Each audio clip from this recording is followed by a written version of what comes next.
اعوذ باللہ السمیع العلیم من الشیطان الرجیم من ہمزہ ونفخہ ونفثہ بسم اللہ الرحمن الرحیم ان الحمد للہ نحمدہ ونستعینہ ونستغفرہ ونعوذ باللہ من شرور انفسنا ومن سیئات اعمالنا من یہدہ اللہ فلا مضل لہ ومن یضلل فلا ہادی لہ واشہد ان لا الہ الا اللہ واشہد ان محمدا عبدہ ورسولہ اما بعد بسم اللہ الرحمن الرحیم السلام علیکم ورحمۃ اللہ وبرکاتہ ایھا المستمعین الکرام۔ آج بیان ہے ابو جندول بن سہیل۔ ابو جندول بن سہیل یہ وہ آدمی ہے جو صلح حدیبیہ میں اس کا باپ آخری فائنل جو معاہدہ کر رہا تھا، سہیل، یہ اس کے بیٹے ہیں۔ یہ مسلمان ہوا تھا اور اپنے باپ نے اس کو جیل میں ڈالا تھا، گھر میں بند کر کے رکھا تھا، زنجیریں ڈال کر کے، اور یہ مجبور کر رہا تھا کہ آپ کفر اختیار کرو۔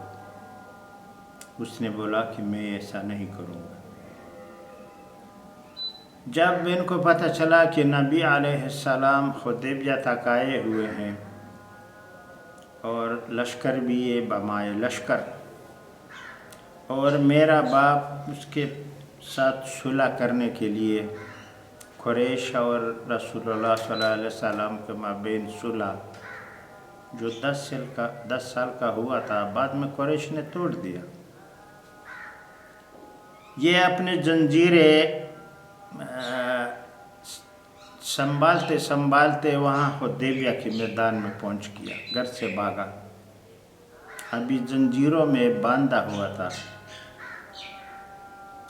تو باپ نے جب دیکھا تو انہوں نے کہا کہ اس کو، جو ان کے ساتھ وفد آیا تھا، کہ ان کو پکڑو اور واپس لے کے جاؤ مکے میں۔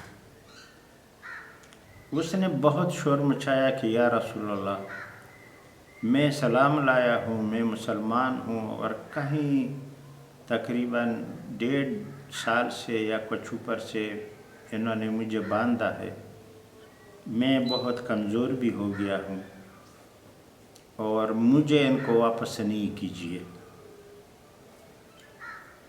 اب نبی علیہ السلام بھی سوچ میں پڑ گیا۔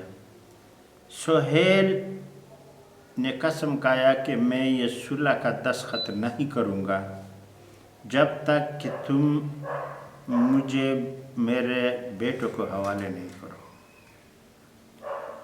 اس میں صلح میں پہلے یہ بات تو یہ تھا، اور نبی علیہ السلام نے دستخط کر دیے تھے، کہ اگر ہمارا کوئی بندہ آپ کے ساتھ بھاگ کے آ جائے تو آپ کو واپس کرنا ہوگا، اور اگر آپ کا بندہ ہم میں آ جائے تو ہم واپس نہیں کریں گے۔ اس پر اصحاب کرام نے بولا کہ یا رسول اللہ، یہ کیسا عجیب شرط ہے کہ ان کا جو بندہ آئے ہم واپس کریں، اور جو ہمارا آ جائے وہ واپس نہیں کریں گے۔ نبی علیہ السلام نے بولا کہ جو مرتد ہو جائے اسلام سے، وہ ان میں جانے دو، ہمیں ان کا ضرورت بھی نہیں ہے۔ لیکن مسئلہ ابو جندول کا تھا، تو نبی علیہ السلام نے ان کو کہا یا جندول، صبر کرو، استقامت سے رہو، انشاءاللہ اللہ تعالیٰ سبیل نکالے گا، اور فی الحال ہم آپ کو واپس کر رہے ہیں۔ ان کو واپس کیا گیا۔ پھر جب صلح جب انتہا کو پہنچی اور دستخط ہو گئے، بڑی مسلمانوں کو، لشکر کو دکھ بھی ہوا، اور دل میں عجیب عجیب خیالات آنے لگے کہ دیکھو رسول اللہ صلی اللہ علیہ وسلم نے ایک مومن بندے کو کفاروں کے ہاتھ میں دے دیا، مگر یہ صلح میں تو یہ مجبوری تھی نبی علیہ السلام کی بھی۔ یہ وہاں سے واپس لے گیا۔ ابو جندل ابو بصیر بھی یہاں سے، ابو بصیر جو ہے وہ یہ بھی بھاگ کے آیا تھا اس سے پہلے، مگر ان کے پیچھے بھی قریش نے بندے بھیج دیے ابو بصیر کے لیے لے کے آنے کے لیے واپس، تو نبی علیہ السلام نے وہ بھی واپس دے دیا۔ 2 بندے تھے اور ساتھ میں تلواریں بھی تھے۔ ابو بصیر بیچارہ وہ بھی پکا مسلمان تھا، جوان تھا، وہ دے دیا گیا۔ یہ جب مدینے سے باہر چلے، باہر نکل گئے تو وہاں بیٹھ گئے کھانے کے لیے، کچھ کھجوریں کھا رہے تھے۔ وہ آپس میں تلواریں نکال کر کے اپنی اپنی تلوار کی وہ صفت کرنے لگے۔ اتنے میں ابو بصیر نے موقع پا کر کے ذرا سا جب غافل ہو گیا اس سے، اس نے ادھر سیڈ میں رکھا اور کھجوریں کھانے لگا۔ فوراً جپٹ کر کے ابو بصیر نے وہ اٹھایا تلوار اور آن بن میں اس کا سر الگ کر دیا، مار دیا۔ دوسرے نے جب دیکھا وہ بھاگا، بھاگ کر کے ابو بصیر بھی پیچھے پیچھے مدینے آیا اور کہا کہ یا رسول اللہ مجھے بچا لیجئے، میرا بندہ تو گیا جان سے، ابھی میری خیر نہیں ہے۔ کہا کیا ہوا؟ بولا ابو بصیر ہمارے پیچھے ہی آ رہا ہے اور مجھے بھی قتل کر رہا ہے۔ اتنے میں ابو بصیر بھی پہنچ گیا تو نبی علیہ السلام نے کہا یہ آپ نے کیا ابو بصیر؟ اس نے بولا یا رسول اللہ صلی اللہ علیہ وسلم آپ نے مجھے ان کو دیا تھا، میں مدینے کے حدود سے باہر نکلا ہوا تھا، میں نے تلوار چلائی، ان کو ختم کیا اور اس کو بھی نہیں چھوڑا تھا جو ادھر بھاگ کے آیا ہے، یہ اب میرے حوالے کیجئے۔ آپ نے تو مجھے ان کو دیا تھا، اب میں آپ کے حدود کے عملداری سے باہر بھاگ کے آیا ہوں اور ایک کو قتل کر کے۔ تو نبی علیہ السلام نے بولا یا ابو بصیر یہ کیا کر رہے، یہ بہت بڑا زیادتی ہے اور ہم آپ کو یہ قتل کرنے نہیں دیں گے۔ ان کا جان بچایا وہ جو بھاگ کے آیا تھا۔ اور ابو بصیر نے جب یہ حال دیکھا، انہوں نے بہت مطالبہ کیا کہ یہ ہمارے حوالے کیجئے، میں آپ کے شرط کے مطابق باہر گیا ہوں اپنے حدود سے، میں آزاد ہو کر کے اس کو ایک کو فنا کے گھاٹ اتار کر کے دوسرے کو بھی نہیں چھوڑتا۔ بحث ہو گئی اور تکرار ہو گئی، لیکن نہیں دیا۔ نبی علیہ السلام نے کہا کہ ہم واپس جانے دیں گے لیکن آپ کو نہیں دیں گے۔ ابو بصیر نے منہ پھیر لیا اور مدینے کے حدود سے باہر نکل گیا اور سمندر کے کنارے ٹھکانہ بنا لیا، وہاں رہنے لگا، کیونکہ مکے تو جا نہیں سکتا تھا، ایک کو تو قتل کیا ہوا تھا، دوسرا بھی باقی ادھر پہنچا ہوا تھا، تو جائے تو کہاں جائے، مدینے میں بھی رہنے نہیں دیتا تھا ہی مسلمان مومن تھا۔ انہوں نے باہر مدینے سے باہر ڈیرا ڈال کر کے وہاں رہنے لگا اور ساتھ میں اچھا خاصا بندے بھی ساتھ میں ملا لیا اور ایک پورا گروپ بن گیا۔ اور انہوں نے یہ کام شروع کیا کہ جو قریش کے قافلے شام سے آتے تھے، رستہ مدینہ میں پڑتا ہے رستے میں، تو وہ لوٹتے تھے۔ یہ گروہ بن کر کے بہت بدماش ہو گیا، لٹا کر کے جب ابو جندل نے بھی موقع پا کر کے بھاگا، ان کو خبر تھی کہ وہاں ابو بصیر وہاں بیٹھا ہوا ہے مدینے سے باہر، اور مجھے انشاءاللہ واپس نہیں دیں گے۔ تو رسول اللہ صلی اللہ علیہ وسلم کے بجائے وہ بھی کچھ جس طرح بھی وہاں سے قید کو زنجیریں توڑ کر کے بھاگا، اور بھاگ کر کے سیدھا ابو بصیر کے پاس آیا، اس نے اپنے پاس رکھا، اور یہ دونوں پھر ایک سے دو بہادر سپا سے لہر بن گئے آپس خود ساختہ، اور انہوں نے قافلے لوٹنے شروع کیے۔ آخر قریش تنگ ہو گئے کہ نبی علیہ السلام سے تو ہمارا صلح ہے، ابھی ان کے ساتھ ابو بصیر اور ابو جندل اور ان کا گروہ کے ساتھ کیا جائے، یہ بھی مسلمان ہے۔ پھر آپ نے مطلب وفد بھیجا نبی علیہ السلام کے پاس مدینہ میں کہ آج کے بعد ہم وہ شرط ختم کرتے ہیں، جو بھی آپ کی طرف بھاگ آئے ہم واپس لینے کی کوشش نہیں کریں گے، اور جو مسلمان ہوگا اس کو ہم روکیں گے بھی نہیں اس شرط پر، لیکن یہ بندے اپنے پاس بلا لو اور مدینے میں رکھ لو، ہمارے قافلوں کو لوٹ رہے اور ہمیں بہت بڑا نقصان پہنچا رہے۔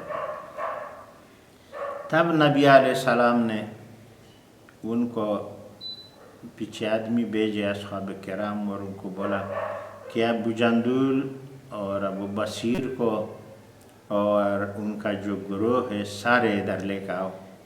مدینے میں بلائے گئے اور وہاں کی سیٹل ہو گئے، اور انہوں نے بولا کہ میں نے جندل آپ کو بولا تھا کہ رب العالمین رستہ نکالے گا، صبر کرو۔ آج رستہ نکل آیا، اور قریشوں کے ساتھ جو شرط تھی وہ ختم ہو گئی، اور وہ راضی ہو گئے، جو بھی بندہ آئے گا مدینہ میں وہ اس کو واپس دینے کے ہم ابھی پابند نہیں ہیں۔ یہ وہاں رہنے سہنے لگے، تو اس کا حوالہ بھی ہم بیان کر رہے ہیں۔ ابو جندل بن سہیل ابن عمر کہتے ہیں کہ آپ کا نام العاص ہے، آپ نے بہت پہلے اسلام قبول کیا، اور آپ صلح حدیبیہ کے روز زنجیروں کے مصالحت کرنے سے بمائے زنجیروں کے مسلمان ہو کر آئے، کیونکہ آپ ضعیف تھے، بس آپ کے باپ نے آپ کو واپس کر دیا اور مصالحت کرنے سے انکار کر دیا نبی علیہ السلام سے، ابھی جیسے میں نے بیان کیا۔ اور پھر ابو جندل سمندر کے کنارے ابو بصیر کے پاس چلے گئے اور مدینے کی طرف ہجرت کی، اس کے بعد اور شام کے فتح میں شامل ہوئے، اور پہلے بیان ہو چکا ہے کہ آپ نے آیات حمر کی تعویل کی، پھر رجوع کر لیا، اور طاعون عموس سے وفات پائی رضی اللہ عنہ۔ دوسرا ابو عبیدہ بن جراح، جن کا نام عامر بن عبداللہ ہے، ان کے حالات پہلے بیان ہو چکے ہیں، یہ ہم نے بیان کیے ہوئے تھے۔ یہ بھی طاعون عمو سے وفات پا گئے، اور عمر رضی اللہ عنہ نے جب خالد بن ولید کو معزول کیا تو اس کی جگہ پر سپہ سالار کو ابو عبیدہ کو مقرر کیا، اور سالاری ان کو حوالے کر دیا گیا۔ ابو مالک اشعری کہتے ہیں کہ آپ کا نام کعب بن عاصم ہے، آپ اصحاب سفینہ کے ساتھ خیبر کے سال مہاجرین بن کے آئے، اور اس کے بعد کے معرکوں میں شامل ہوئے، اور آپ نے ابو عبیدہ اور معاذ کے ایک ہی دن طاعون عموس سے شہادت پائی، دونوں معاذ رضی اللہ عنہ بھی اور یہ بھی ایک ہی دن میں وفات ہو گئے عموس سے، طاعون سے۔ واقعی کا بیان ہے کہ اسی سال 19 ہجری میں مدائن اور جلولہ فتح ہوئے، اور مشہور بات وہ ہے جو اس سے کے خلاف ہے، جیسا کہ پہلے بیان ہو چکا ہے۔ اور محمد بن اسحاق کا قول ہے کہ جزیرہ الرہا، خران، راس العین اور ناصبین اسی سال فتح ہوئے۔ یہ 3-4 بڑے بڑے گاؤں تھے جو اسی سال میں فتح ہوئے۔ اور دوسرے مورخین نے اس کے خلاف بیان کیا ہے۔ ابو محشر خلیفہ اور ابن کلبی نے بھی فتح کے سیاریہ کے اس سال میں بیان کیا ہے، اور اس کا امیر معاویہ رضی اللہ عنہ تھا۔ اور دوسرے مورخین کا بیان ہے کہ یزید بن ابی سفیان تھے۔ کوئی کہتا ہے کہ ان کا امیر معاویہ رضی اللہ عنہ تھے، یہ بھی ابو سفیان کے بیٹے ہیں۔ اور کوئی کہتا ہے کہ نہیں، یزید بن ابی سفیان یہ ان کا بھائی تھا معاویہ۔ اور پہلے بیان ہو چکا ہے کہ معاویہ نے اسے 2 سال قبل فتح کیا تھا۔ اور محمد بن اسحاق کا قول ہے کہ فلسطین سے کیساریہ فتح ہوا اور ہرقل بھاگ گیا، اور مصر 20 میں فتح ہوا۔ اور سیف بن عمر کا قول ہے کہ کیساریہ اور مصر فتح 16 ہجری میں ہوئے۔ ابن جریج کا قول ہے کہ کیساریہ کی فتح کے متعلق پہلے بیان ہو چکا ہے، اور مصر کی فتح میں 20 ہجری میں بیان کروں گا انشاءاللہ۔ عمر رضی اللہ عنہ نے چاہا کہ آدمیوں کے ساتھ اس کے پاس جائے۔ واقعی کا بیان ہے کہ اسی سال رات کو سیاہ پتھروں والی زمین سے آگ نمودار ہوئی، اور عمر رضی اللہ عنہ نے چاہا کہ آدمیوں کے ساتھ اس کے پاس جائے۔ پھر آپ نے مسلمانوں کو صدقہ دینے کا حکم دیا، اور وہ بجھ گئی۔ صدقہ نکالا تو وہ آگ جو لگی تھی وہ بجھ گئی۔ کہتے ہیں کہ اسی سال ارمینیا کا معرکہ ہوا تھا، اور اس معرکے میں امیر عثمان بن بالعاص تھے، اور اس میں صفوان بن المعطل بن رخصتہ السلمی سم الزقافی نے وفات پائی۔ یہ بھی وفات پانے والوں میں سے۔ اور آپ اسی روز عمرہ میں سے ایک تھے، اور آپ کے متعلق رسول اللہ صلی اللہ علیہ وسلم نے فرمایا ہے کہ مجھے ان کی بلائی ہی بلائی معلوم ہے۔ منافقین نے واقعہ افق میں آپ ہی کا ذکر کیا ہے۔ پس اللہ تعالیٰ نے آپ کو اور رسول اللہ صلی اللہ علیہ وسلم کی زوجہ ام المومنین کو ان کی باتوں سے بری ذمہ کر دیا، اور صبح کی نماز کے وقت آپ پر نیند کا غلبہ ہو جاتا تھا۔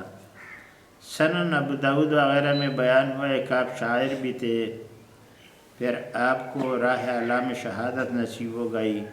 بعض کہتے ہیں کہ اس شہر میں، اور بعض کہتے ہیں کہ جزیرہ میں، اور بعض کہتے ہیں کہ شمشات میں، اور اس کا کچھ حصہ پہلے بیان ہو چکا ہے۔ اور ایک قول کے مطابق اسی سال میں تکریت فتح ہوا۔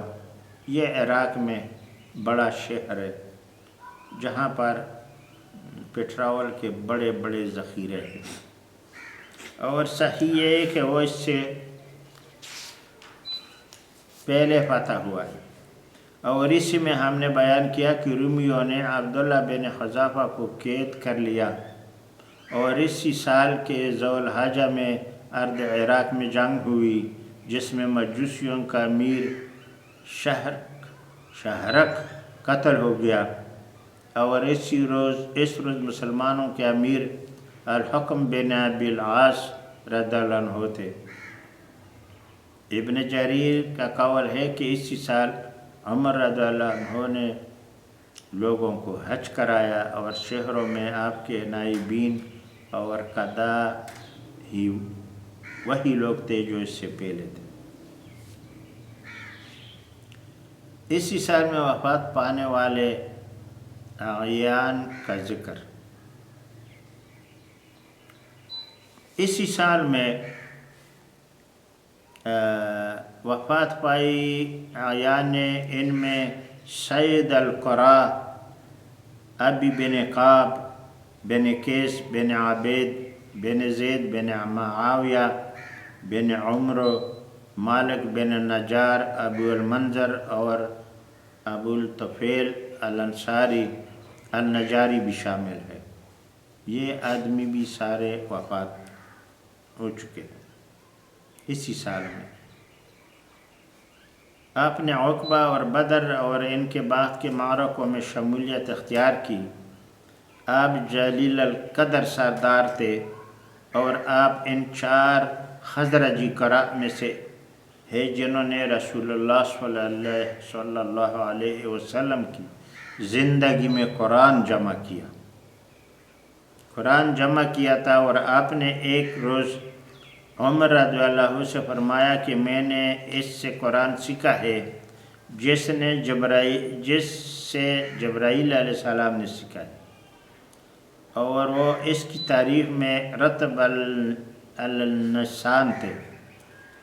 اور مسند نسائی اور ابن ماجہ میں ابو قلابہ کی تاریخ سے انس رضی اللہ عنہ سے مرفوعاً روایت ہے کہ میری امت کے بہترین قاری ابی بن قاب ہے۔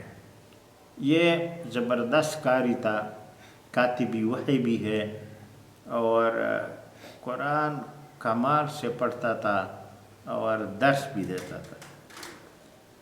اور صحیح میں ہے کہ رسول اللہ صلی اللہ علیہ وسلم نے ابی بن قاب سے فرمایا کہ اللہ تعالیٰ نے مجھے حکم دیا ہے کہ میں آپ کو قرآن سناؤں۔ ابی بن قاب نے عرض کیا کہ اللہ تعالیٰ نے آپ کے سامنے میرا نام لیا ہے؟ آپ نے صلی اللہ علیہ وسلم نے فرمایا ہاں۔ تو ان کی آنکھوں سے آنسو جاری ہو گئے، اور ہم نے سورۃ لم یکن الذین کفروا فی اہل الکتاب والمشرکین منفکین حتی تأتیہم البینہ کی تفسیر اس پر گفتگو کی ہے۔ ابن ابی بن قاب وہ رسول اللہ صلی اللہ علیہ وسلم کے صحابی ہیں کہ یہ قرآن میں سے سب سے بہترین قاری ہے، بہترین آواز۔ ایک دن رسول اللہ صلی اللہ علیہ وسلم نے بولا کہ مجھے اللہ کی طرف سے حکم ملا ہے کہ ابی بن قاب آپ کو قرآن سنائے۔ دیکھو رب العالمین نے کیا کیا، اس کے جو ان کو منظور ہو۔ ابن ابی قاب، ابی بن قاب نے دیکھو عرش عظیم کے مالک کو دیکھو کہ اس نے کہا کہ میرا کتاب اور یہی سورت لم یکن الذین یہی آپ کو پڑھائے۔ نبی علیہ السلام نے اس کو بلایا اور کہا کہ یا قاب، مجھے وحی سے حکم ملا ہے کہ آپ مجھے قرآن پڑھائے۔ انہوں نے بولا کہ یا رسول اللہ، قرآن تو آپ نے لایا ہے، میں کیا پڑھوں گا، ہم نے تو آپ سے سکھایا۔ انہوں نے کہا مجھے رب العالمین کا حکم ہے، بس اب آپ ہمیں پڑھاؤ، ہم سنیں گے، اور یہ سورت ہمیں پڑھا۔ یہ اوپر سے خبر آئی۔ اس کے بعد انہوں نے یہ سورت نبی علیہ السلام کے سامنے پڑھی اور اس کا تفسیر بھی بیان کیا۔ الحسیم بن عادی کا قول ہے کہ ابی نے 19 ہجری میں وفات پائی، اور یحییٰ بن معین کا قول ہے کہ آپ نے 17 ہجری میں یا 20 ہجری میں وفات پائی، اور واقدی نے کئی لوگوں سے بیان کیا ہے کہ آپ نے 22 ہجری میں وفات پائی، اور یہی قول ابو عبید ابن نمیر اور ایک جماعت کا ہے۔ اور خلاصہ اور خلیفہ کا قول ہے کہ آپ نے عثمان بن عفان کی خلافت میں وفات پائی، اور اسی سال میں مہاجرین سے عتبہ بن عزوان کے غلام خباب نے وفات پائی۔ یہ بات صحیح ہے کیونکہ جنہوں نے ان کو پہلے لکھا ہے کہ عاموس سے انہوں نے وفات پائی ابو عبیدہ بن جراح کے ساتھ، یہ اس لیے صحیح نہیں ہے کہ بعد میں جب عثمان رضی اللہ کے زمانے میں قرآن کریم کو جمع کر دیا گیا اور کتابی شکل دے دی گئی، تو اس وقت میں ان سے کام لیا گیا اور بہت سے صورتیں اور آیات اس کو جو حفظ تھے وہ بیان کیے۔ زید بن ثابت کو اس کو ترتیب دینے کے لیے کہا تھا۔ آپ بدر یہ دوسرا آدمی ہے،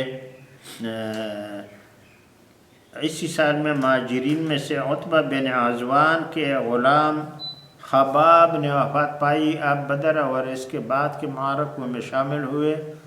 آپ سابقین صحابہ میں سے ہے، اور عمر رضی اللہ عنہ نے آپ کی نماز جنازہ پڑھائی، اور ایک قول کے مطابق صفوان بن معطل نے بھی اسی سال وفات پائی، جیسا کہ پہلے بیان ہو چکا ہے، واللہ اعلم۔ اب بیان شروع ہو رہا ہے 20ویں ہجری کے۔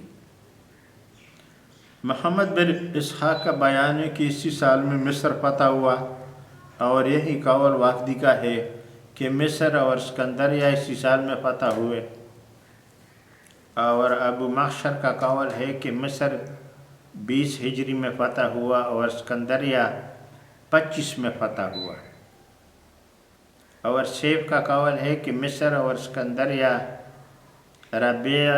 ربیع الاول میں 26 میں فتح ہوئے، اور ابو الحسن ابن الاسیر نے الکامل میں عمرو بن العاص کے عام رمادہ میں مصر سے غلہ بھیجنے کی واقعہ کی وجہ سے اس قول کو ترجیح دی۔ یہ رمادہ ایک خشک سالی کا ایک بیماری تھی۔ رمادہ بولتے ہیں آگ کے جو جل جاتا ہے اس کے راکھ کو رمادہ بولتے ہیں۔ تو زمین خشک ہونے کی وجہ سے بہت سخت راکھ اڑتی تھی، بلکہ زمین کا شکل ہی سیاہ ہو گئی بالکل، لوگ بھوکوں مرنے لگے، اور زیادہ تر مدینے بھاگ گئے۔ وہاں پر بھی کچھ حالات صحیح نہیں تھے، تو بعد میں سیدنا عمر نے عمرو بن العاص کو عام رمادہ میں مصر سے غلہ بھیجنے کی واقعہ کی، جس سے اس کی قول کو ترجیح ہے۔ ان کو بولا، یہ عمرو بن العاص مصر میں گورنر تھے، اور ان کو ہدایت کی کہ لوگوں کو غلہ بھیج دے، جہاں پر جو گاؤں بہت سارے پڑتے تھے، اور قحط سالی تھی، سال رمادہ تھا، مطلب یہ دول اڑنے والا سال بولتے ہیں اس کو۔ تو بعد میں مصر سے غلے بھیج دیے گئے، بہت سارا غلہ بھیجا گیا اور لوگوں میں تقسیم کر دیا گیا، اور اس کے بعد نماز استسقاء کیا حکم دیا مدینے میں عمر رضی اللہ عنہ نے، اور تمام صحابہ کرام نے اس کے لیے دعا کی، تو وہ اللہ کی فضل سے پھر بارش برسنے لگی، اور رمادہ کی جو دھول تھی اور بیماری لگی ہوئی تھی لوگوں کو وہ ختم ہو گئی، اور غلے کی فراخی بھی ہو گئی۔ اور علماء سیر کے ایک گروہ کے قول کے مطابق اسی سال میں 2 سال کے محاصرہ کے بعد تستر فتح ہوا، اور بعض کا قول ہے کہ 1.5 سال کے معاشرہ کے بعد فتح ہوا۔ رب اجعلنی مقیم الصلاۃ ومن ذریتی ربنا وتقبل دعاء ربنا اغفر لی ولوالدی وللمؤمنین یوم یقوم الحساب ربنا هب لنا من ازواجنا وذریاتنا قرۃ اعین واجعلنا للمتقین اماما۔ اللهم اغفر لي ولوالدي وللمؤمنين والمؤمنات والمسلمين والمسلمات الأحياء منهم والأموات۔ اللهم اغفر لي ولوالدي وللمؤمنين والمؤمنات والمسلمين والمسلمات الأحياء منهم والأموات۔ اللهم انصرنا المجاهدين المخلصين في كل مكان۔ اللهم انصرنا المجاهدين المخلصين في كل مكان۔ اللهم اعز الاسلام والمسلمين واذل الكفار والملحدين والمشركين والطواغيت وروافد ومجوسية۔ ربنا تقبل منا انك انت السميع العليم وتب علينا انك انت التواب الرحيم۔